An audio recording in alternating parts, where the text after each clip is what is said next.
محی الدین ابن عربی کی شخصیت، ان کے افکار و نظریات کے حوالے سے آپ کیا فرماتے ہیں؟ عرفانی نظریات کے اوپر جن علماء یا جن محققین نے کام کیا ہے اور جو اس میدان کے ہیں، وہ بہت بڑے پیمانے پہ ان سے متاثر ہیں، انہیں عارف کامل قرار دیتے ہیں۔ عرفان جو ہے وہ ائمہ کی تعلیمات سے ہم کیوں نہیں لیتے؟ امام امیر المومنین امام العارفین ہیں، ان کو چھوڑ کر ہم ابن عربی کو شیخ العرفاء اور شیخ اکبر کیوں قرار دیتے ہیں؟ اگر ابن عربی کے نظریات قرآن اور اہل بیت علیہ السلام کے مطابق نہ ہوں، بلکہ اس کی بہترین شرح اور تشریح اور تفسیر نہ ہو، تو یقیناً کوئی بھی اس کو اہمیت نہیں دے گا، نہ ان کی طرف جائے گا۔ ابن عربی نے فتوحات مکیہ میں لکھا ہے کہ رجبیون نامی جو گروہ ہے ان کو رجب کے مہینے میں شیعہ خنزیر کی شکل میں نظر آتے ہیں، تو جن کو شیعہ خنزیر کی شکل میں نظر آتے ہیں ان سے ہم کیوں عرفان لیتے ہیں؟ یہ سب سے پہلے نا کلمہ شیعہ ہمیں واضح کرنے کی ضرورت ہے۔ تقریباً 4-5 معنی شیعہ کے رہے ہیں۔ شیخ مطہری رحمۃ اللہ علیہ نے بھی جو ہے عرفان تصوف کی جو کتاب ہے لکھا ہے،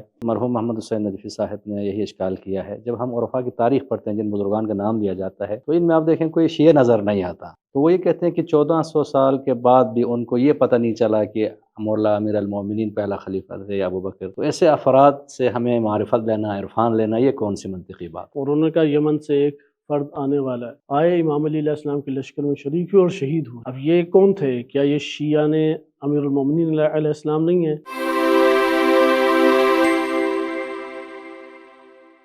بسم اللہ الرحمن الرحیم، رب اشرح لی صدری ویسر لی امری واحلل عقدۃ من لسانی یفقہوا قولی۔ ناظرین محترم، معروف اور مؤثر شخصیات کی افکار و نظریات پہ گفتگو کا ایک سلسلہ شروع کیا ہے۔ آج اسی سلسلے میں محی الدین ابن عربی کے افکار و نظریات پہ گفتگو کریں گے۔ جیسا کہ آپ کو پتہ ہے، پاکستان میں ایک معروف عالم دین مرحوم محمد حسین نجفی المعروف ڈکو صاحب نے ان کی مخالفت کی ہے، ان کو محی الدین کی جگہ ممیت الدین عربی کہتے تھے اور ان کے رد میں کتاب بھی لکھی ہے۔ تو اس اہم موضوع پہ گفتگو کرنے کے لیے ہمارے ساتھ موجود ہیں استاد حوزہ علامہ سید حسن رضوی صاحب، ہم آپ کو خوش آمدید کہتے ہیں۔ السلام علیکم ورحمۃ اللہ علیکم وبرکاتہ۔ السلام ورحمۃ اللہ۔ محی الدین ابن عربی ان شخصیات میں سے ہیں کہ جن کے مخالفین بھی اپنے انتہا پر ہیں اور ان کے جو معتقدین بھی ہیں، جس طرح بعض ان کے معتقدین ان کو شیخ اکبر کہتے ہیں، لیکن بعض مخالفین جس طرح میں نے نام لیا ڈکو صاحب، ان کو ممیت الدین ابن عربی کہتے تھے۔ تو محی الدین ابن عربی کی شخصیت، ان کے افکار و نظریات کے حوالے سے آپ کیا فرماتے ہیں؟ جی، محی الدین ابن عربی الاندلسی معروف ایک عارف اور صوفی بزرگ گزرے ہیں، اور ان کے مداح بھی تمام مکاتب اسلام میں موجود ہیں، شیعہ ہوں یا سنی ہوں، اور ان کے مخالفین بھی۔ ایسا نہیں ہے کہ فقط شیعہ علماء میں ان کے مثلا مخالفین پائے جاتے ہیں، شدید ترین مخالفین ابن عربی کے دیوبند میں اور اہل حدیث طبقے میں بھی پائے جاتے ہیں، اور دیگر اس طرح مکاتب ہیں۔ بہرحال ہمارے پیش نظر جو محی الدین ابن عربی کی شخصیت ہے، وہ ان کے عرفانی نظریات کی وجہ سے ہے۔ عرفانی نظریات کے اوپر جن علماء یا جن محققین نے کام کیا ہے اور جو اس میدان کے ہیں، وہ بہت بڑے پیمانے پہ ان سے متاثر ہیں، انہیں عارف کامل قرار دیتے ہیں۔ جبکہ اس کے مد مقابل جو ابن عربی کی اصطلاحات کو صحیح نہیں سمجھتے، یا فقہ و اصول کو پڑھ کے یا حدیث اور کچھ اصطلاحات کو جان کے اسی دوش پر وہ ابن عربی کو پڑھنے کی کوشش کرتے ہیں، انہوں نے ان کے کلمات کو کفر اور شرک کے اوپر حمل کیا ہے اور فتاویٰ کی نظر انہیں کیا ہے۔ تو یہ اختلاف مطالعات اور اصطلاحات اور فہم کے اوپر منتہی ہو جاتا ہے۔ لیکن سوال یہ پیدا ہوتا ہے کہ عرفان اور تصوف ایک ہی چیز ہے، جس طرح جو مخالفین بیان کرتے ہیں۔ اب تصوف کی تشیع میں کوئی گنجائش نہیں ہے، اور کچھ ان کے تعلیمات یا عقائد ایسے ہیں کہ ائمہ علیہم الصلوۃ والسلام کی روایات میں بھی ان کی مذمت کی گئی ہے، جس طرح وہ بیان کرتے ہیں۔ تو لہٰذا عرفان جو ہے وہ ائمہ کی تعلیمات سے ہم کیوں نہیں لیتے؟ امام امیر المومنین امام العارفین ہیں، ان کو چھوڑ کر ہم ابن عربی کو شیخ العرفاء اور شیخ اکبر کیوں قرار دیتے ہیں؟ یہ اس میں 2-3 چیزیں آپ نے جمع کر دیں۔ اول یہ کہ جہاں تک ابن عربی کے نظریات کی بات ہے، اگر ابن عربی کے نظریات قرآن اور اہل بیت علیہ السلام کے مطابق نہ ہوں، بلکہ اس کی بہترین شرح اور تشریح اور تفسیر نہ ہو، تو یقیناً کوئی بھی اس کو اہمیت نہیں دے گا، نہ ان کی طرف جائے گا۔ ابن عربی کی کل حیثیت اور اہمیت کی بنیادی وجہ یہ ہے کہ جو کچھ انہوں نے بیان کیا ہے، اگر وہ عالم اسلام میں کہیں نصوص یا احادیث کی صورت میں ملتا ہے تو وہ یا آیات کریمہ ہیں یا احادیث اہل بیت علیہ السلام۔ مثلا میں اس کی ایک مثال دیتا ہوں، آپ جیسے شیخ صدوق رحمۃ اللہ علیہ نے غالباً ذکر کی ہے یہ روایت کہ رجب میں ندا دی جاتی ہے کہ این رجبیون، آپ اہل سنت کے تمام ماخذات کو چھان ڈالیں، آپ کو ایک حدیث بھی نظر نہیں آئے گی این رجبیون، لیکن فتوحات مکیہ میں یہ چیپٹر باندھا ہوا نظر آئے گا۔ اب یقیناً یہ انہوں نے اہل سنت دنیا سے نہیں لیا، ورنہ حدیث ہوتی۔ یہ حدیث کہاں پائی جاتی ہے؟ رجب کی اہمیت کے حوالے سے اہل سنت میں تقریباً ساری ضعیف حدیث ہیں، اس لیے اہل حدیث اس کے قائل ہی نہیں ہے، اس مہینے کی قداست کے قائل ہی نہیں ہے۔ پھر رجبیون کا تصور اصلا موجود ہی نہیں ہے، مگر تشیع کی دنیا میں اہل بیت علیہ السلام سے۔ اہل بیت علیہ السلام سے اگر یہ مطلب نہ اخذ کیا ہوتا تو ابن عربی نے کہاں سے یہ لینا تھا؟ اور یہ اہل تصوف میں شروع سے چلا آ رہا ہے۔ اور اس میں یہ بھی، چونکہ آپ نے سوال میں یہ عرض کیا کہ تصوف کی کوئی گنجائش نہیں ہے، اصلاً ایسا نہیں ہے۔ اول چیز یہ ہے کہ عرفان اور تصوف میں حقیقت یہ ہے کہ فرق نہیں ہے۔ ہمارے ہاں حوزہ علمیہ میں بعض افراد جو اس فن سے استاد اور شاگرد کے اعتبار سے منسلک نہیں رہے، اپنے ذاتی مطالعات کی ہیں، وہ اس کو تصوف اور عرفان کو جدا سمجھتے ہیں۔ یا شہید مطہر رحمۃ اللہ علیہ نے بھی جو تاریخ تصوف لکھی ہے اپنی علوم اسلامی کتاب میں جو چھپی ہے، اس میں بھی کچھ اشارہ کیا کہ مختلف ہے، لیکن حقیقت یہ ہے جیسے کہ علامہ حسن زادہ عمدی رحمۃ اللہ علیہ، ان کے شاگردان یا دیگر بزرگان، وہ اصلاً ایک ذرہ فرق نہیں قرار دیتے۔ عرفان اور تصوف میں کوئی فرق نہیں ہے، حتیٰ کہ اوالی اللیالی میں باقاعدہ تصوف کے معنی پر امیر المومنین علیہ السلام سے روایت ہے۔ اور تعجب کی بات یہ ہے کہ حدیقۃ الشیعہ جس کی نسبت اختلافی ہے مقدس اردبیلی رحمۃ اللہ علیہ کی طرح، کیونکہ اس کے اندر بعض ایسے رقیق معنی ہے کہ بعید ہے کہ مقدس اردبیلی نے وہ کہا ہو، اور نسبت بھی ثابت نہیں ہے، بعض نسبت ثابت کرتے ہیں اور بعض اس کا انکار کرتے ہیں، لے دے اس میں ہے۔ اس میں ایک روایت امام عسکری علیہ السلام سے آئی جو سنداً ضعیف ہے، اور اس سے پہلے کسی ماخذ اور ہمارے منبع حدیث میں نہیں ہے۔ 10ویں صدی ہجری کی ہے مقدس اردبیلی، یعنی 1000 سال ایک روایت نہیں رہی اور اچانک ایک آ رہی ہے۔ اور اس روایت میں بھی وہ پھر یہ لے کے آتے، امام عسکری علیہ السلام نے فرمایا جو پڑھتا ہے پڑھاتا ہے اور فلسفہ عرفان اور یہ سارے کے سارے بالفرض گمراہ ہیں، منحرف ہیں، یہ روایت اصلا ثابت نہیں ہے اور کئی جہات سے قابل تنقید ہے، ایک جہت سے نہیں۔ روش اہل بیت علیہ السلام سے یہ قابل تنقید ہے۔ مثلا امام صادق علیہ السلام کے شاگردوں میں صوفیہ بعض اکابر وہ شاگرد تھے، ہمارے علماء رجال نے ان کو لکھا اور مانا کہ یہ سنی ہے اور ثقہ بھی کہا ہے، جیسے فضیل بن عیاض رجال نجاشی میں ان کو واضح طور پہ کہا ہے کہ ثقاتن عامی روا عن ابی عبداللہ نسختن، ایک نسخہ بھی انہوں نے امام صادق علیہ السلام سے، وہی جو مصباح الشریعہ کے نام سے آیا ہے، اور علامہ مجلسی رحمۃ اللہ علیہ نے حدیثیں اس سے نقل کی۔ اب فضیل بن عیاض اگر امام عسکری علیہ السلام سے منسوب و روایت جو کہ قطعاً ان کی روایت نہیں ہے، حدیقۃ الشیعہ کی نسبت بھی ثابت نہیں ہے، اگر ثابت ہو جو اس میں روایت بھی سنداً ضعیف ہے، اسے لے کے آتے ہیں۔ لیکن پہلے کی کتاب جو اوائل اللیالی ہے، جو ابن ابی جمہور احصائی کی ہے، اور آیت اللہ سیستانی نے اپنی کتاب تعارض الادلہ و اختلاف الحدیث، اس میں اس کے اوپر بحث کیا ہے اور اس کے اوپر اعتماد بھی کیا ہے اور ان کے دفاع کیا ہے، بہت سارے اعتراضات جو ان پہ کی جاتی ہیں، اس میں جو تصوف کی حدیث ہے اسے نہیں لے کے آتے۔ اور اسی طریقے سے اور بھی، اس لیے تصوف بالکل اسی طرح کہ جس طرح فقہ میں حق مکتب بھی ہے اور فساد کا شکار مکتب بھی ہے۔ اس روایت میں تصوف کی تعریف کی گئی ہے، تعریف میں آپ کے سامنے پڑھ دیتا ہوں جو کی گئی ہے۔ امام علی علیہ السلام سے یہ منقول روایت ہے، اس سے پہلے والی بھی امام علی علیہ السلام سے ہے کہ کتاب الہی میں 4 اشیاء ہیں، علی العبارت، یعنی 4 چیزوں پر مشتمل ہے، عبارت ہے، اشارہ ہے، لطائف ہیں اور حقائق ہیں۔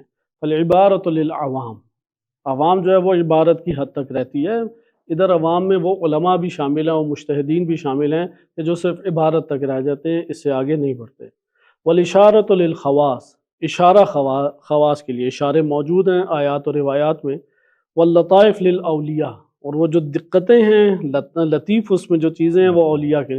والحقائق للانبیاء، انبیاء علیہ السلام یہ ان حقائق کو سب سے بہتر جانتے ہیں۔ اس سے اگلی روایت دیکھیں، حدیث نمبر 156 ہے کہ سئل عن معنی التصوف، امیر المومنین علیہ السلام سے معنی تصوف پوچھا گیا، فقال علیہ السلام التصوف مشتق من الصوف، صوف سے مشتق ہے یہ، صوف یا صوف جو ہے نا وہ خالص ہونے کو بھی کہتے ہیں۔ اون چونکہ خالص اور پاک کیا جاتا ہے تو تزکیہ نفس سے ہے تصوف، اس لیے تصوف کے وہ معنی جو نشئی ہے، منحرف ہے، حلول اور اتحاد کا قائل ہے، ابن عربی ہو گئے، ملا صدرہ ہو گئے رحمہم اللہ اور اس طرح کی دیگر شخصیات اصلاً قائل نہیں ہیں، خود انہوں نے نقد کیا ہے۔ ملا صدرہ رحمۃ اللہ علیہ نے رد صوفیہ کے اوپر پورا رسالہ لکھا، کسر و اصنام الجاہلیہ، اور اس میں پھر نام لے لے کہ انہوں نے صوفی بزرگ جو معروف ہیں کہ یہ وہ افراد ہیں کہ جو مراد نہیں ہیں، اس کے مد مقابل وہ منحرف اور وہ گمراہ اور جو گمراہ کن اعمال انجام دینے والے ہیں وہ افراد مراد ہیں، اور ان کی پھر نفی کی ہے۔ اب آگے دیکھیں، امام فرماتے ہیں جو منسوب امام علی علیہ السلام سے یہ روایت ہے، وَهُوَ ثَلَاثَةُ أَحْرُفٍ، 3 حرف ہیں صوف میں، صاد، واو اور فا۔ فصاد و صبر، صاد سے مراد کیا ہے صبر و صدق و صفا، یہ وہ ستون ہیں تصوف کے کہ آپ صبر کریں، صدق سچائی سے اور حقیقت سے تعلق قائم کریں، اور صفا اپنے آپ کو پاک و پاکیزہ کریں۔ والواو ود و ورد و وفا، ود یعنی محبت ہے، ورد یعنی یہ ذکر پڑھیں اور وفا کریں۔ والفا فقر و فرد و فنا، اب دیکھیں یہ باقاعدہ روایت ہے، وہ بھی سندن ضعیف ہے جو حدیقۃ الشیعہ میں، اسے بھی ہم سندن صحیح نہیں قرار دے رہے، روی عن امیر المومنین علیہ السلام، لیکن انصاف کا تقاضا یہ ہے کہ اگر آپ نے اسی طرح سے ایک طرفہ چیزوں کو لے کے آنا اور دوسری طرف آنکھیں بند کر لینی ہیں تو یہ تحقیق نہیں ہے، یہ تو آپ نے اپنے نفس کے رجحان کے مطابق چیزوں کو پیش کر دیا۔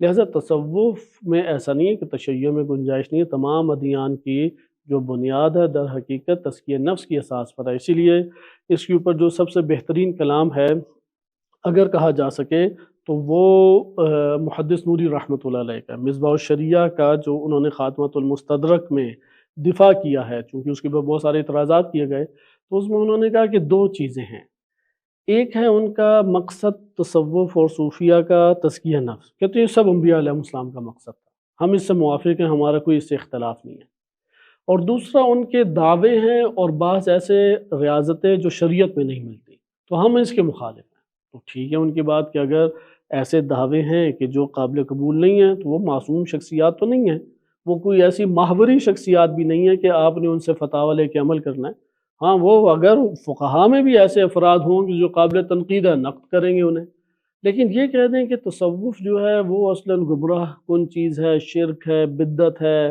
گمراہی ہے، ائمہ علیہ السلام نے منع کیا ہے، یہ غیر تحقیقی چیز ہے، یہ جلد بازی کے فیصلے ہیں یا ان علماء کے ہیں کہ جو خود غیر معصوم ہیں اور عرفان نہیں پڑھے ہوئے حقیقت میں۔ لیکن جس طرح آپ نے ذکر کیا، ابن عربی نے رجبیون والے حدیث کو ذکر کیا ہے، لیکن جو اعتراض کیا جاتا ہے، مرحوم ڈاکٹر صاحب نے بھی اعتراض کیا ہے کہ ابن عربی نے فتوحات مکیہ میں لکھا ہے کہ رجبیون نامی جو گروہ ہے ان کو رجب کے مہینے میں شیعہ خنزیر کی شکل میں نظر آتے ہیں، تو جن کو شیعہ خنزیر کی شکل میں نظر آتے ہیں ان سے ہم کیوں عرفان لیتے ہیں؟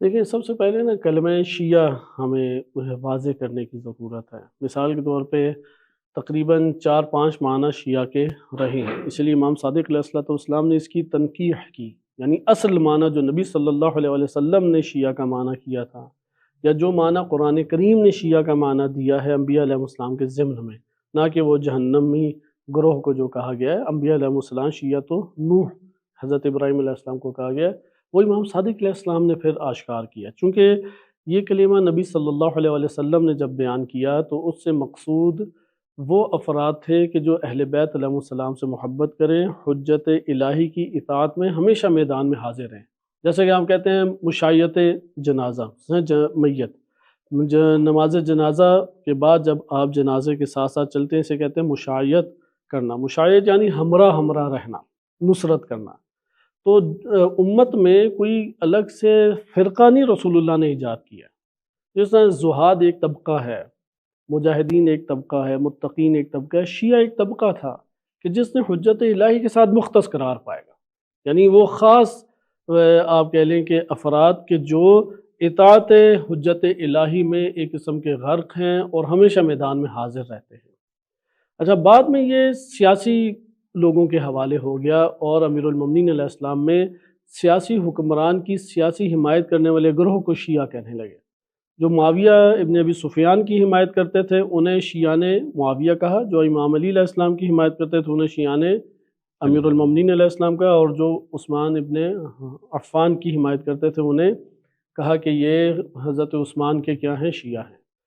اچھا، یہ سیاسی ایک ہے۔ جیسے آج کے دور میں بھی ادھر ضروری نہیں ہے کہ جو شیعہ اس معنی میں کہلا رہا ہے وہ امام علی علیہ السلام کے اعتقادات کا حامل بھی ہے۔ جیسے آپ پاکستان میں دیکھتے ہیں کہ عمران خان کے بہت سارے شیعہ علماء بھی اور عوام بھی وہ عمران خان کے بہت شدید حامی ہیں، یہاں تک کہ ایک قسم کے لڑنے جھگڑنے کے اوپر آ جاتے ہیں، لیکن وہ اعتقادات سے نہیں اس کے سازگار۔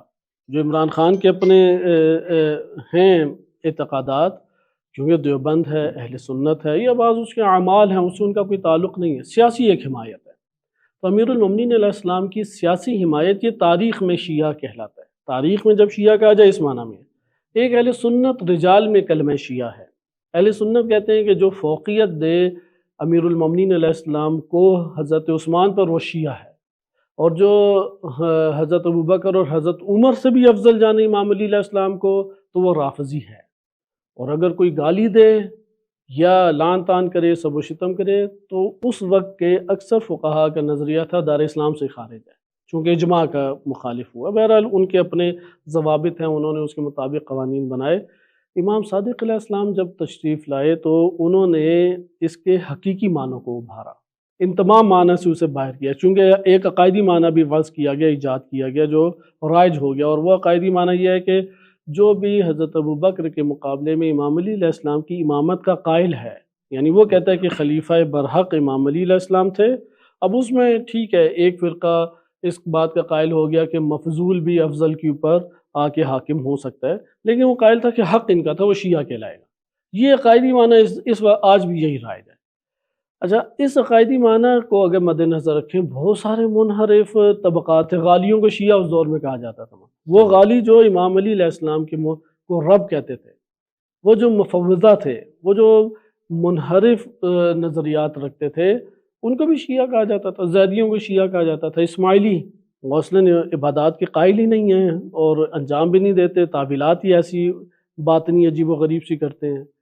تو اب ہم یہاں پہ آگے کہ شیعہ کلمہ فقط کہنا شیعہ اثناعشری نہیں ہے۔ آج کے دور میں آپ شیعہ اثناعشری شمار کر رہے ہیں۔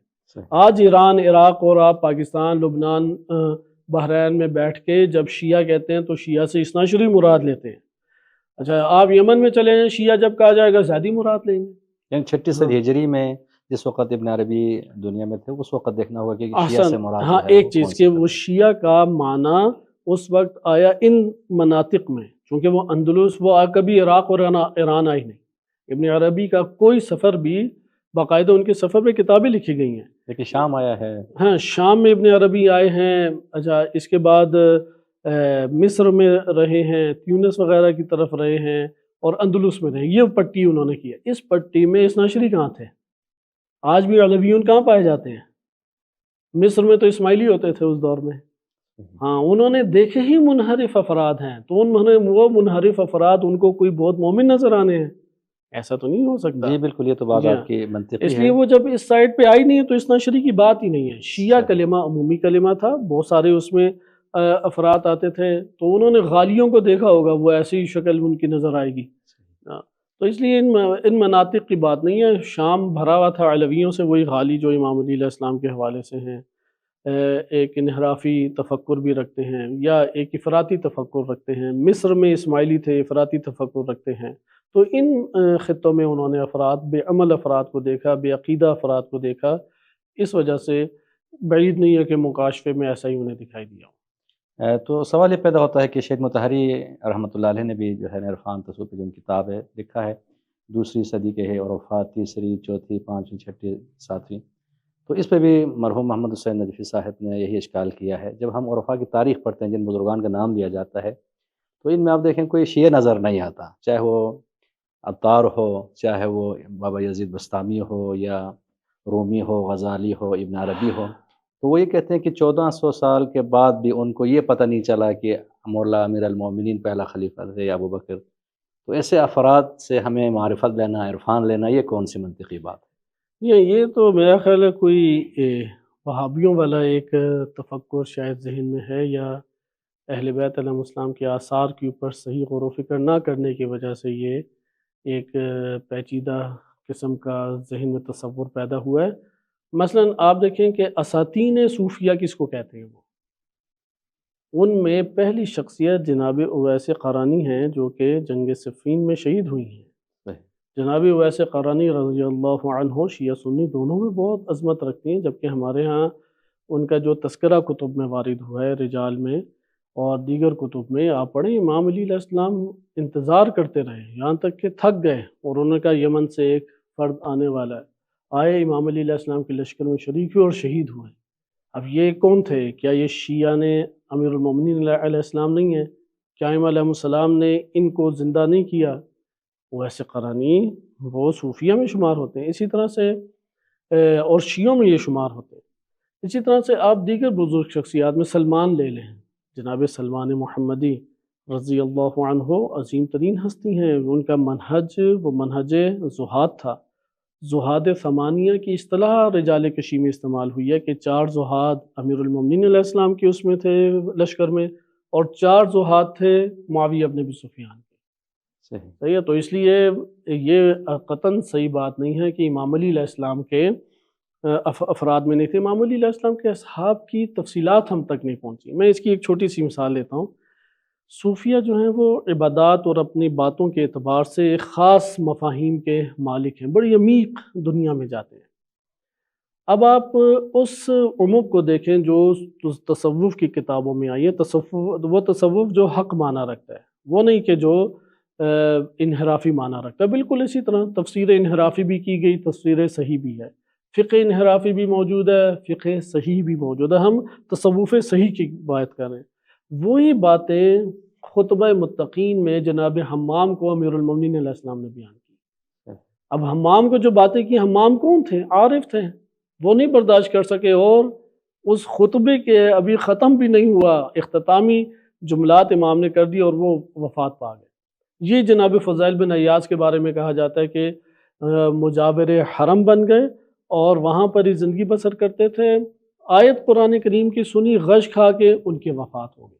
آپ یہ اگر تذکرہ پڑھیں تو واضح طور پہ آپ کو نظر آئے گا۔ یہ تو پھر ان کی بات کی تائید ہوگی۔ وہ یہ کہتے ہیں کہ اگر عرفان سے مراد معرفت خدا ہے، تقوی ہے، عبادات ہیں، زہد ہے، ہم ان کو مانتے ہیں، اس کے ہم نفی نہیں کرتے، لیکن عرفان سے مراد وحدت الوجود ہو یا جس طرح ابن عربی کے نظریات ہیں، تو اس کے بارے میں وہ حدیث بھی پیش کرتے ہیں۔ نہیں، اس کی طرف تو میں آ رہا ہوں نا۔ پہلی چیز تو ثابت ہو گئی نا کہ شیعہ افراد میں بھی اسی سطح کے افراد موجود تھے، انہیں سنی نے بھی لیا، شیعہ نے بھی لیا، جیسے سلمان ہیں، جیسے اسی طرح حمام ہیں، اسی طرح زہاد ثمانیہ ہیں جو رجال کشی میں، یہ اب قرن اول کی ہیں افراد۔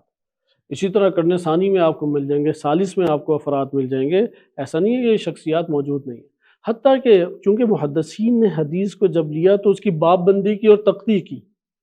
اب وہ جو ہیڈنگ ہے حدیثوں کے اوپر، وہ کس نے لگائی ہے؟ محدثین نے۔ آپ اسی طریقے سے منصور حلاج کا پڑھیں، کیونکہ خوب پروپیگنڈا اس کے بارے میں بھی۔ احتجاج تبرسی میں توقی ہے، توقی جو ہیڈنگ ہے وہ خود مرحوم تبرسی کی ہے، نیچے متن میں کوئی ان کا نام نہیں ہے، یعنی انہوں نے خود ایک ہیڈنگ بنائی اور 3-4 افراد کے نام ڈال دیے اور نیچے لعن کے اوپر جملہ لکھ دیا۔ اب وہ جو لعن کے اوپر جملہ وہ بھی منسوب ہے، صحیح سند نہیں ہے، وہ منسوب ہے منصور حلاج۔ اب منصور حلاج کے بارے میں بہت پروپیگنڈا اور طرح طرح کی باتیں، اور کہ انہوں نے پھر نیابت کا بھی دعویٰ کیا، نیابت کے دعوے کو جھٹلانا جو قرار دیا، وہ جو جھٹلانا اپنے اپنے طور پہ انہوں نے باز لائے۔ اب اگر آپ ان ادلہ کو دقت سے دیکھیں، آپ کہیں گے ان سے نیابت تو نہیں جھٹلائی جا سکتی۔ بہرحال فقہا کی ایک بات ہے اور اس موضوع کے اوپر گرما گرم موضوع اسے قرار دے دیا کہ زیادہ اس پہ بحث نہیں کرنی۔ بعض ہوتے ہیں نا موضوعات کے اوپر وہ علمی بحث ہی نہیں چاہتے کہ اس کے اوپر علمی بحث کی جائے۔ تو یہ جو سلوک غیر معمولی سلوک شیعہ سنی دونوں فقہا کی طرف سے کیا گیا اور محدثین کی طرف سے کیا گیا، اس کی وجہ سے پروپیگنڈا زیادہ پھیلا۔ اسی طرح آپ حدیثیں لیں جو تصوف کے خلاف ہیں، آپ ان تصوف کے خلاف حدیثوں میں ایک تو صحیح سند روایات نہ ہونے کے برابر ہیں، بہت قلیل ہیں۔ نمبر 2، وہ جو نکتہ اس میں بیان کیا جائے، جیسے سفیان ثوری، اب سفیان ثوری کو ریاکار ایک ثابت کیا گیا، کیا اس ریاکاری سے اس کے تمام نظریات کی نفی ہوتی ہے یا عمل کی نفی ہو رہی ہے؟ عمل کی نہیں، چونکہ حکومتی طور پہ خریدا جا سکتا ہے، اور یہ بھی ہو سکتا ہے وہ پشیمان ہو کے واپس پلٹ گئے ہو، جیسے فضیل بن عیاض ہیں اور اس طرح سے دیگر بعض افراد ہیں۔ تو خلاصہ کلام کہ اگر آپ ایک اور انداز تحقیق ہے، جیسے آج کے دور میں علم رجال کے کئی مناہج متعارف ہوئے ہیں جو سابقہ دور میں نہیں پائے جاتے تھے۔ مثال کے طور پہ ایک شخصیت ہے جس کو نجاشی نے ضعیف قرار دیا یا غالی قرار دیا بالفرض۔ اب اس کی تمام حدیثیں آپ کتب اربعہ سے لے کے آئیں، آپ وہ جب ان کتب اربعہ سے حدیثوں کو دیکھیں گے آپ کہیں گے کہ یہ تو بہت بڑا فقیہ معلوم ہوتا ہے، کیونکہ یہ والی حدیثیں اتنی دقیق کوئی عام بندہ نہیں بیان کر سکتا۔ تو اس اساس کے اوپر پھر انہوں نے تحقیق کی، تو پتہ لگا وہ اپنے استاد کے زیر اثر تھے جناب نجاشی، اور انہوں نے بعض نظریات جیسے کہ اشہد ان علی ولی اللہ اذان میں کہنے کو غلوف سے شمار کی اور غالی کہہ دیا۔ لہٰذا یہ جو ہمارے قدماء ہیں جب غالی کسی کو کہتے ہیں تو اس کی بات پہ فوراً اعتماد نہیں کیا جائے گا، جیسے ابن غزائری اسی طریقے سے ہیں۔ رجال ابن غزائری میں جو الضعفاء کتاب لکھی اس میں ان کی تمام تضعیفات وہ فوراً قبول نہیں ہیں، تحقیق کی جائے گی۔ تو اسی طریقے سے یہاں پہ بھی آپ آ جائیں، تصوف میں آخر مسئلہ کس جگہ پر ہے؟ آپ اگر ان کے سب نظریات کو جب لے کے آتے ہیں اور اس کی عبادتی ہیں، اخلاقی ہیں، دقائق ہیں، جیسے منازل السائرین لے لیں، انہوں نے مراتب بیان کیے، صبر کے مسائل اتنے مراتب ہیں، حلم کے اتنے مراتب ہیں، فلاں فلاں اتنے مراتب ہیں۔ آپ کو یہی باتیں الکافی میں بھی مل جاتی ہیں امام معصوم سے۔ تو ہمیں یہ معلوم ہو جاتا ہے در حقیقت گھرانے اہل بیت علیہ السلام سے یہ منتقل، اور یہ ایت اللہ جوادی عاملی حافظہ اللہ تعالیٰ کی نگاہ، وہ یہ کہتے ہیں کہ اصلاً ممکن نہیں ہے کہ اہل بیت علیہ السلام کے علاوہ یہ مطالب کہیں پہ، چونکہ کہیں پائے نہیں جاتے، صرف ایک جگہ حدیث کی صورت میں پائے جاتے ہیں، اور وہ حدیث کی صورت میں جو پائے جاتے ہیں وہ انہوں نے بیان کی ہیں، سندیں نہیں ہیں، چونکہ وہ دور تقیہ تھا۔ اور اس میں ایک اور خوبصورت نقطہ بھی آپ کی خدمت میں عرض کیا جائے، ہر علم جو ہے جو اس ٹائم ایجاد صورت میں موجود ہے علوم اسلامی کے اعتبار سے، ہر علم شیعہ سنی میں تقسیم ہو جاتا ہے، سوائے اس علم کے۔ علم عرفان یا جس کو تصوف حقیقی کہا جائے، یہ شیعہ سنی میں تقسیم نہیں ہوتا۔ کیوں؟ چونکہ اس کا منبع حقیقی امیر المومنین علیہ السلام ہے، نمبر دو، اسی معنی میں امیر المومنین علیہ السلام صاحب ولایت ہیں اس علم میں، کہ جس معنی میں الکافی میں کتاب الحجت کے اندر ائمہ اطہار علیہ السلام کو صاحب ولایت قرار دیا گیا۔ انسان کامل کی اصطلاح کے تحت انہوں نے بحث کی اہل تصوف عرفان نے، اور ادھر حجت کہہ کے بحث کی، صرف اتنا سفر ہے۔ لیکن خود ابن عربی شیعہ تو نہیں تھے، وہ امیر المومن کو چوتھا مانتے ہیں، اگر وہی ولایت کا معنی ہے تو پھر امیر المومن کو وہ چوتھے نمبر پہ کیوں رکھتے ہیں؟ دیکھیں امام جناب ابن عربی رحمۃ اللہ علیہ کے بارے میں مسلماً نہیں کہا جا سکتا اہل سنت، اول اہل سنت ہوں بھی تو عیب نہیں، کیونکہ یہ جس نے بھی بات کی ہے یہ درست بات نہیں ہے کہ جب امیر المومنین علیہ السلام کے اتنے مطالب موجود ہیں تو ہم کسی اور جگہ پہ کیوں جائیں ہم۔ دیکھیں اگر وہ ابھی آپ نے وہ حدیث بھی مطالعہ کی، اگر اسے حدیث قرار بھی نہ دیں، بات اپنی جگہ درست ہے، عوام ایک بات جانتی ہے، اس کے بعد آ جاتے ہیں بالفرض خواص، پھر اولیاء، پھر انبیاء۔ لہٰذا اہل بیت علیہ السلام نے جو دقیق مطالب ذکر کیے ہیں وہ ایک عام بندہ نہیں سمجھ سکتا، محتاج تشریح ہے۔ آپ یہ والی تحقیق خود بھی کر سکتے ہیں، اور بندہ حقیر نے بعض موضوعات پہ یہ تحقیق کی ہے۔ مثال کے طور پہ نہج البلاغہ کے پہلے خطبے میں امیر المومنین علیہ السلام کا کلام ہے کہ صفت اور موصوف میں فرق انہوں نے کیا، کہا کہ اللہ سبحانہ وتعالیٰ کی جو صفت ہے وہ اس کا غیر ہے۔ اب آپ اس مطلب کو لیں، ایک طرف ہمارے پاس احادیث کا مجموعہ ہے کہ صفت عین ذات اور ذات عین صفت ہے، ایک طرف احادیث کا مجموعہ ہے کہ اللہ سبحانہ وتعالیٰ کی جو صفات ہیں وہ جس نے صفت سے اس کو جوڑا تو اس نے آگے پھر وہ بیان کرتے ہیں کہ یہ ایک صورت نکلتی ہے، فلاں صورت نکلتی ہے۔ آپ اس موضوع کو لے کے آئیں کہ کس نے بہترین اس مسئلے کو حل کیا ہے، کیونکہ تضاد آپ کو واضح نظر آ رہا ہے۔ کتاب توحید میں روایت آ کے کہہ رہی ہے کہ تو علم عین ذات ہے، قدرت اس کی عین ذات ہے، اور ذات وہی علم ہے۔ لیکن ادھر الکافی کی روایت ہے اور بعض نہج بلاغہ کی روایات ہے، اس میں صفت الہی کو ذات الہی سے جدا کیا گیا۔ اب یہاں پہ ہم کس بات کو لیں؟ اب آپ متکلمین اور علماء عقائد کی طرف آئیں، آپ کو اصلاً مسئلہ حل ہوتا نہیں دکھائی دے گا، وہ ایک طرفہ لے لیں گے۔ چونکہ اشاعرے کے ساتھ بحث تھی تو انہوں نے صرف یہ مجموعہ حدیث دیا کہ اس کی صفات عین ذات ہے۔ محدثین کی طرف آئیں وہ بھی اسی کو لیں گے اور اس کے اوپر خاص تبصرہ ہی نہیں اصلاً کریں گے۔ یہ جو روایت الکافی کے پہلے خطبے کے آغاز میں ہے وہ معنی نہیں ذکر کریں گے۔ اچھا آپ یا معنی ذکر کریں گے، آپ پوچھیں گے اس کا مطلب کیا ہے، چونکہ ادھر تو یہ مطلب ہے، یہ سوال عام اٹھاتے ہیں جب یہ پڑھتے ہیں، کوئی خاص جواب نہیں۔ فلاسفہ سے پوچھیں، اتنی لمبی چوڑی ان کی اصطلاحات اور گھومی ہوئی باتیں ہیں کہ تھوڑا پریشان ہو جائے گی۔ عرفان کی طرف آئیں، اس نے بڑا رفتہ شستہ جواب دیا ہے کہ ایک مقام ہویت ہے جو کہ روایات کے مطابق حجاب نبی صلی اللہ علیہ وسلم ائمہ اطہار علیہ السلام اور اللہ سبحانہ وتعالیٰ کے درمیان ایک کلمہ، ایک حجاب ہے۔ یہ جو حجاب ہے اس کو عرفا کہتے ہیں مقام ہویت۔ علامہ حسن زادہ عاملی رحمۃ اللہ علیہ قائل تھے قل هو اللہ احد میں ہوا اسم ہے، اور اس کی دلیل بھی لے کے آتے تھے کہ ضمیر کبھی بھی منادہ نہیں واقع ہوتی، لیکن یہ الکافی کی روایت ہے یا ہوا من لا ہوا الا ہوا، یا ہوا جو کہا ہے تو یہاں پہ منادہ واقع ہو رہا ہے، اس کا مطلب یہ اسم ہے، اور اسم اس مراد وہی مقام ہویت ہے۔ پھر ایک ہے مقام احدیت۔ مقام ہویت میں کوئی صفت مد نظر نہیں ہے، فقط اور فقط ذات مد نظر ہے، اسے علاقہ ممنوع قرار دیا۔ یا قرآن کی آیت ہے کہ یحذرکم اللہ نفسہ، کہ اللہ تمہیں اپنے آپ سے ڈراتا ہے، متنبہ کرتا ہے، وہ کہتے ہیں یہ اسی کی طرف اشارہ ہے۔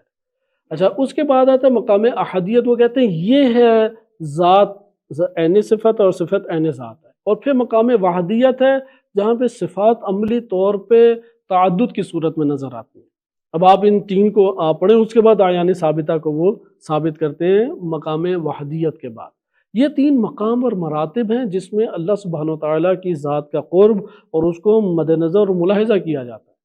اچھا یہ یہاں پہ جم کی صورت ہمیں نظر آتی ہے کہ ہاں ایک مرتبہ ہے کہ جہاں پہ صرف اور صرف ذات کو مد نظر رکھا ہے۔ ایسا نہیں ہے کہ صفت کا انکار ہے، نہیں، اللہ کی صفات تو کسی آپ کائنات کے اندر کسی ذات سے صفت کو دور نہیں کر سکتے، عقلاً بات کر سکتے ہیں۔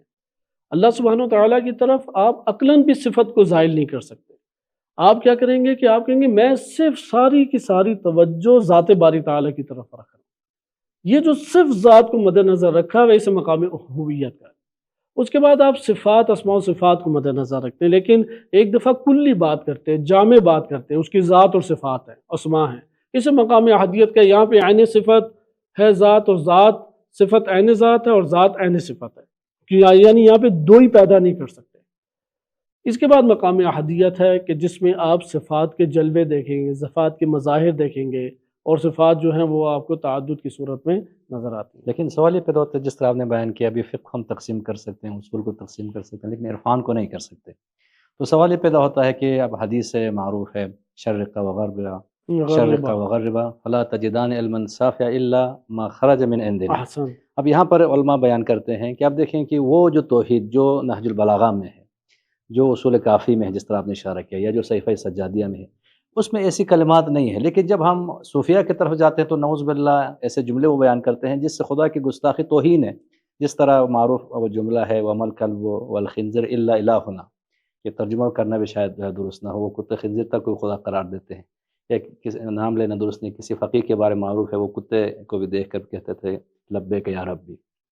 تو ان ہر چیز کو خدا کہنا، اب یہ تو ائمہ کی توحید میں تو نظر نہیں آتی، لیکن صوفیہ کے کلمات میں یہ باتیں عام ہیں۔ دیکھیں یہ جس تنازع اور پس منظر میں آپ بیان کر رہے ہیں نا، قابل اعتراض ہے، لیکن اگر آپ اس کو علم عرفان کے پس منظر میں دیکھیں یہ چیز قابل اعتراض نہیں، البتہ شطیحات کو ہمیں الگ ڈسکس کرنا چاہیے۔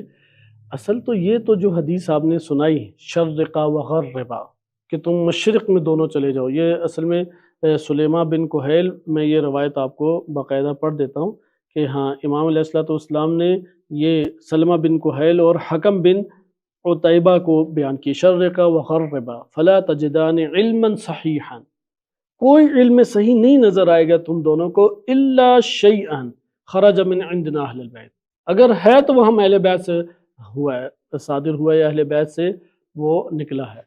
یہ تو عرفان کی حقانیت کی دلیل ہے۔ ہم یہی بات تو کر رہے ہیں کہ عرفا نے جو کچھ لکھا ہے اور وہ حق ہے، یہ نہیں کہہ سکتے کہ قابل اعتراض نہیں ہو سکتا ہے، جزئیات میں تو آپ آج بھی فقہا کے اوپر بہت اعتراض کرتے ہیں، صحیح ہے؟ اس لیے جو کچھ انہوں نے کہا ہے وہ اہل بیت علیہ السلام کے پاس ہی ثابت ہے، اور اگر آپ کو سندی طور پہ نہیں کوئی تعلق نظر آ رہا تو یہ حدیث بیان کرتی ہے کہ مشرق ہو یا مغرب ہو، اگر علم صحیح کسی کے پاس پایا جاتا ہے وہ ہم اہل بیت سے پہنچا ہے۔ اب مجھے نہیں پتا کہ اہل بیت نے کیسے پہنچایا، آپ کو نہیں پتا کون اصحاب تھے، کون ملتے تھے، کیسے ملتے تھے، اہل بیت علیہ السلام نے کس طرح سے ان تک اس علم کو منتقل کیا، لیکن علم جو منتقل ہو رہا ہے اللہ سبحانہ وتعالیٰ نے انہیں کو واسطہ قرار دی، اسی لیے وہ مقام ولایت کے قائل ہیں تمام عرفاء۔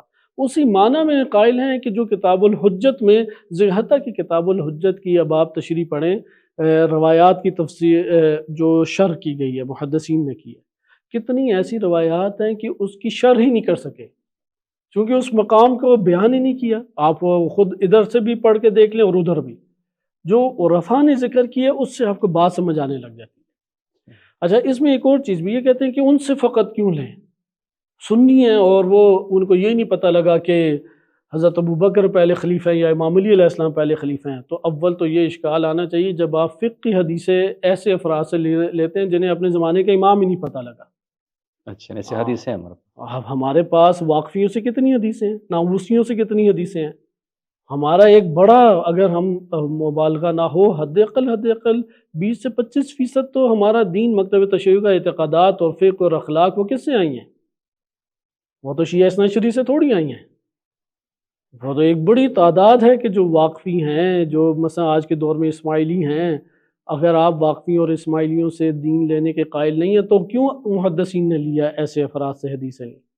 اسی طرح فضیل بن عیاض الکافی کا راوی ہے، ثقۃ عامی، یہ وہ عامی ہے جس کی روایت شیخ کلانی نے ذکر کی، حتیٰ ناسبی سے حدیث لی ہے، مشائخ میں سے شیخ صدوق رحمۃ اللہ علیہ کے، اور انہوں نے 4 اپنے آثار میں حسین بن احمد ضبی جس کو خود کہا وہ الناصب۔ لیکن وہاں پر تو یہ جواب دیا جا سکتا ہے کہ وہاں امام نے فرمایا خذوا ما رأوا واترکوا ما رأوا، یعنی جو ان کا اعتقاد اس کو چھوڑ دو، اعتقاد نہ لو، یہ بھی تو اسی طرح لیکن یہاں پہ اعتقاد دیا جا رہا ہے، نہیں، ان کی روایتیں لینے سے منع نہیں کیا، ایک ثقہ ہونے کے اعتبار سے آپ روایت لے سکتے ہیں۔ آپ دوبارہ روایت پڑھیں نا، خذوا ما رأوا، یعنی جو روایت کی وہ لے لو، جی ہاں، لیکن واترکوا ما رأوا، یعنی جو ان کے نظر ہے، جو اعتقاد وہ نہ لو، ان کی جو لیکن یہاں اپنی پہ آپ وحدت آراء ہیں، الوجود ہو یا یہ باتیں ہیں آپ ان سے اعتقاد لے رہے ہیں۔ نہیں، وحدت الوجود خالصتاً قرآن کریم جو عرفاء حق نے تشریح کی ہے، وہ حلول اور اتحاد یہ تہمت ہے، بالکل اسی طرح جیسے غالیوں کو شیعہ کہہ کے یہ سنی بعض متعصب جو فرقہ واریت پھیلانے والے بیٹھے ہوئے ہیں، آپ انہیں کہتے ہیں بھائی یہ غالی ہیں، کہیں نہیں یہ شیعہ ہے۔ صحیح۔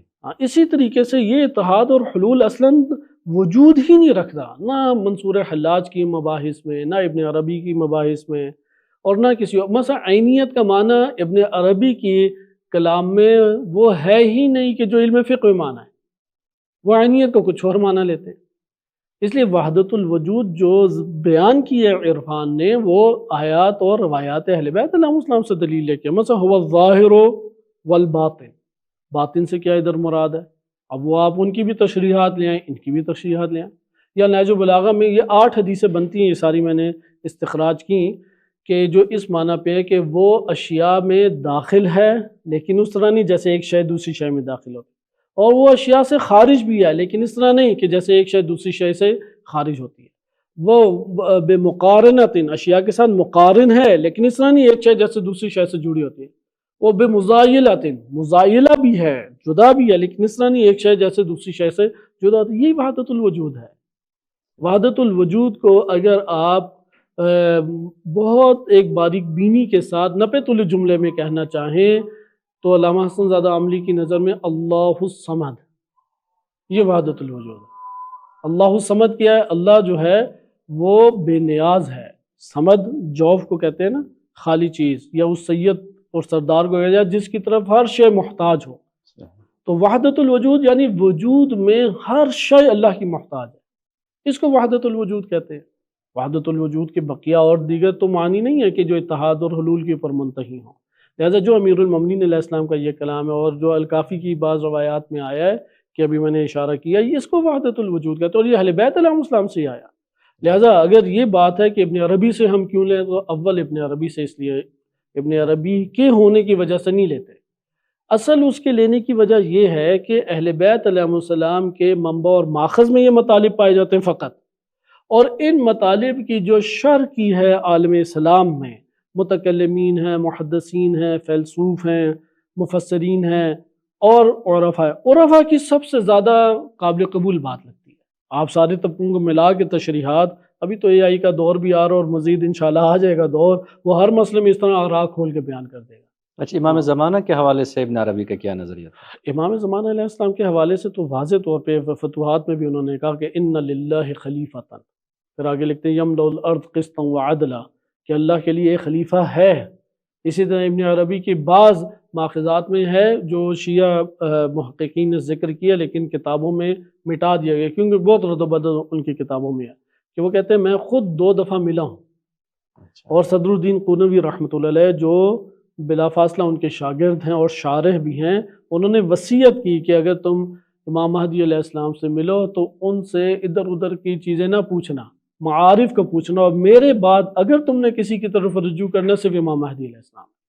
اب آپ ادھر دیکھیں نا، شیعہ اعتقادات کے حوالے سے ابن عربی کے جو نظریات ہیں وہ ثابت کرتے ہیں کہ یہ تقریباً شیعہ تھے. اچھا، مثلا مسح کے پاؤں میں مسح کے قائل تھے، دھونے کے قائل نہیں تھے. اچھا، اسی طریقے سے ابن عربی فقہ میں بہت سارے ایسے مبانی ہیں جو شیعہ فقہ کی طرف آتے ہیں. قیاس کے حوالے سے شدت سے نفی کرتے تھے کہ میں قیاس کے اوپر کسی صورت عمل نہیں کروں گا. فتوحات میں انہوں نے ذکر کیا، اور علامہ حسن زادہ عاملی رحمۃ اللہ علیہ کہتے تھے یہ ان کے شیعہ ہونے کی دلیل ہے. مہدویت کے قائل تھے. ولایت اسی معنی میں قائل ہیں جو کتاب الحجہ الکافی میں وارد ہوئی ہے، کہ اس طرح کا کتاب الحجہ میں جو روایات ہیں وہ اصلاً عالم اسلام کے کسی بھی باب میں موجود نہیں، شیعہ ہو یا سنی ہو. جو کتاب الحجہ میں روایات آ گئیں وہ روایات کسی اور جگہ موجود نہیں، اور وہی روایات کی تفسیر آپ کو کہاں ملتی ہے؟ انسان کامل کے نام سے عرفان میں ملتی ہے. یہ ان کے تشیع کی قائل ہونے کے، اس طرح امیر المومنین علیہ الصلوۃ والسلام کے لیے جس مقام اور منزلت کے قائل تھے، تو یہ ان کے تشیع کی طرف ہونے کی نشاندہی کرتی ہے.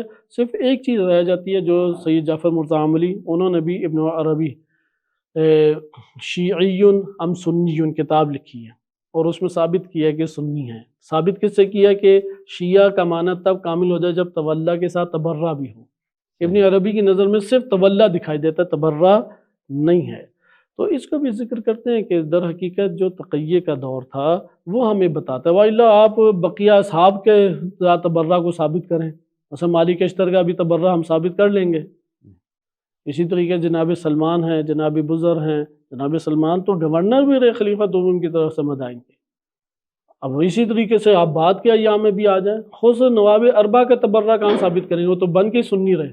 اچھا، یہ ہماری جو گفتگو تھی مرحوم رکو صاحب کے رد کے حوالے سے ابن عربی پر، تو اس حوالے سے آخری سوال میں یہ کرنا چاہتا ہوں کہ ان کے اوپر یہ اشکال کیا جاتا تھا مرحوم رکو صاحب کے اوپر کہ انہوں نے خود عرفان نہیں پڑھا، اس لیے ان کے اعتراضات جو ہیں وہ بھی علمی اور دقیق نہیں ہیں. میں نے ان کے ایک متاثر ایک فاضل شخصیت سے اس حوالے سے میں نے سوال کیا تو انہوں نے کہا کہ یہ بات بالکل غلط ہے. نجف میں انہوں نے ملا صدرہ بادکوبئی نامی ایک عالم دین تھے جو کہ بہت بڑے استاد تھے فلسفے کے عرفان کے، ان سے انہوں نے عرفان پڑھا ہے. اول تو ملا صدرہ کے نام سے کوئی شخصیت نہیں موجود، یہ بات اپنی جگہ موجود ہے. شیخ صدرہ محمد حسین صدرہ بادکوبئی جو کہ شمال ایران کی طرف، ابھی ایران کے اس میں نہیں آتا، وہاں وہ ایک بزرگ شخصیت موجود تھی اور فلسفے کے اعتبار سے شہرت رکھتی تھی. صاحب عرفان تھے اور عملی عرفان میں ماہر بھی تھے، مہارت رکھتے تھے. اور ان کے شاگردوں کے نام بھی ہیں، علامہ طباطبائی اور ان سب نے ان سے استفادہ کیا ہے.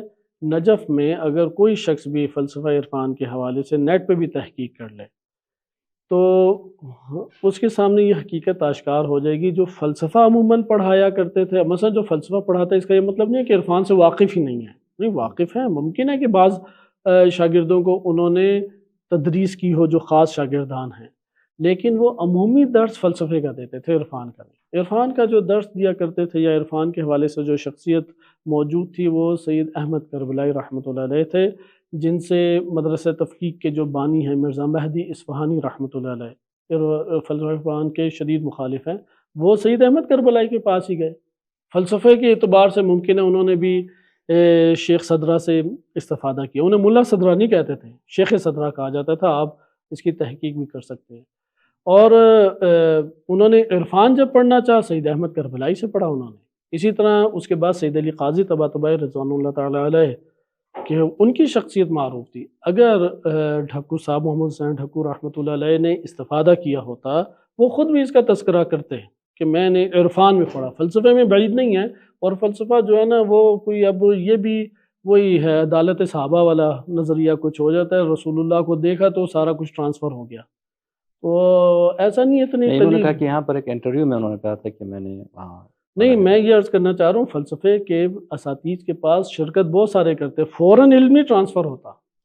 صحیح ہے. اور نمبر دو، یہ وہ علوم ہے جس میں کام کریں. تو مثلا اس وقت درس خارج میں کتنے پاکستانی شریک ہو رہے ہیں، وہ کتنے ان میں سے مجتہد بنتے ہیں، کتنے پڑھ کے آتے ہیں.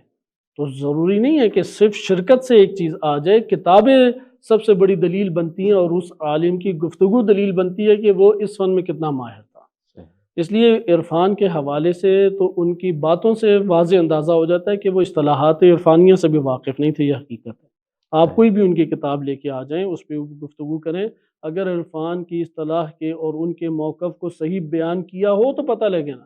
مثلا یہ کہہ دیں کہ ہاں میں بھی الکافی کا میں نے ایک دورہ کیا ہے اور اس کے بعد جب میں کتاب لکھوں تو محدثین کی حدیث پہ معنی بھی صحیح بیان نہ کروں، وہ جو اصطلاحات ہیں اصطلاحات کو بھی صحیح معنی بیان نہ کروں، اور جتنے مخالفین نے اعتراضات اٹھائے ہیں ان اعتراضات کو لکھ دوں، اور جو جوابات ہیں اسے نہ سمجھ سکتا ہوں نہ بیان کروں. تو یہ تو طریقہ کار ناقص طریقہ کار قرار پا جائے گا. محمد حسین ڈھکو رحمۃ اللہ علیہ بلا شک و شبہ ایک فاضل شخصیت تھی، صاحب مطالعہ شخصیت تھیں، اور اخلاق عالی ان میں موجود تھا. ہمارا ادھر قصد جو ہے وہ ان کی شخصیت کے اوپر کسی قسم کی تنقید اور اعتراض ہرگز نہیں ہے. لیکن یہ بات بھی درست نہیں ہے کہ آپ ان کو مبالغتاً ایک شخصیت تک پہنچا دیں.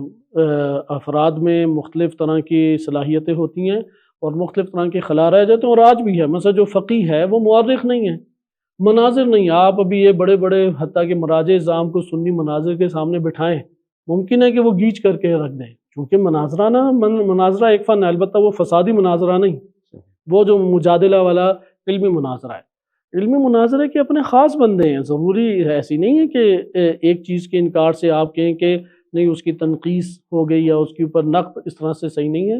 حقیقت یہ ہے کہ ان کے معاصر جو افراد ہیں وہ بھی جانتے ہیں. خود محمد حسین ڈھکو رحمۃ اللہ علیہ کی کتابیں بھی اس بات کو بیان کرتی ہیں کہ فلسفہ عرفان سے وہ زیادہ آشنا نہیں تھے. محدثین والی روش انہوں نے اختیار کی، محدثین ہی کی کتابیں پڑھی، اس لیے سارے وہ اعتراضات کیے جو محدثین نے کیے. فقط وہی اعتراض، خود سے کوئی جدید اعتراض بھی نہیں لے کے آئے، کوئی جدید چیزیں نہیں ہیں اس میں. تمام وہ حدیثیں بغیر سندی تحقیق کے لکھ دی جو محدثین نے ذکر کی ہیں، یہ رد کرنے والے افراد نے لکھی ہیں، کاپی پیسٹ کر کے انہوں نے لکھی ہے. کوئی سندی بحث اس کے اوپر نہیں ہے، جبکہ آج کے دور میں تو منہج سندی بہت اجاگر طور پہ موجود ہے. اس سے ہمیں یہ پتہ لگ جاتا ہے کہ انہوں نے رد صوفیہ کے اوپر شیعہ علماء کی کتابیں پڑھی اور اسی کے جم کر کے انہوں نے ایک مرتب اور مہذب کر کے بیان کر دیا. وَإِلَّا عرفان اور فلسفہ پڑھنے کے بعد انہوں نے یہ نوشتہ نہیں لکھا. تو ناظرین محترم، انشاءاللہ ہمارا علمی سفر جاری رہے گا کہ جس میں ہم متنازع نظریات اور شخصیات پہ گفتگو کرتے ہیں. اگر کوئی اور اہل علم فاضل شخصیت ان نظریات کے اوپر رد کرنا چاہیں تو بھی انشاءاللہ ہمارا پلیٹ فارم حاضر ہے. قرآن مجید میں اللہ ارشاد فرماتا ہے فَبَشِّرْ عِبَادِیَ الَّذِینَ یَسْتَمِعُونَ الْقَوْلَ فَیَتَّبِعُونَ أَحْسَنَهُ. تو ضروری ہے کہ ہم مختلف نظریات کو سنیں اور جو نظریات سب سے بہتر ہو، جو نظریہ، ہم اس کو قبول کرنے کی کوشش کریں. بہت شکریہ. اللہ تعالیٰ. جزاک اللہ.